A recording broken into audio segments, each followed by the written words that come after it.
வணக்கம். தமிழன் செய்தி களம். மயிலாடுதுறையில் திமுக வாக்குச்சாவடி பொறுப்பாளர்கள் கூட்டம். மாவட்ட செயலாளர் நிவேதா முருகன், MP ராமலிங்கம் கலந்து கொண்டு ஆலோசனைகளை வழங்கினார்.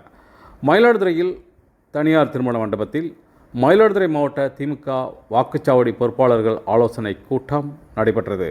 கூட்டத்தில் மயிலாடுதுறை மாவட்ட செயலாளரும் பூம்புகார் சட்டமன்ற உறுப்பினருமான நிவேதா முருகன், மயிலாடுதுறை நாடாளுமன்ற உறுப்பினர் ராமலிங்கம் கலந்து கொண்டு வருகிற நாடாளுமன்ற தேர்தலில் வாக்குச்சாவடி பொறுப்பாளர்கள் எவ்வாறு திறமையாக செயல்பட வேண்டும் என்றும், இல்லந்தோறும் ஸ்டாலின் குரல் பிரச்சாரத்தின் மூலம் திமுக அரசின் சாதனைகளை விளக்கவும் வாக்குச்சாவடி பொறுப்பாளர்களுக்கு ஆலோசனைகளை வழங்கினார்.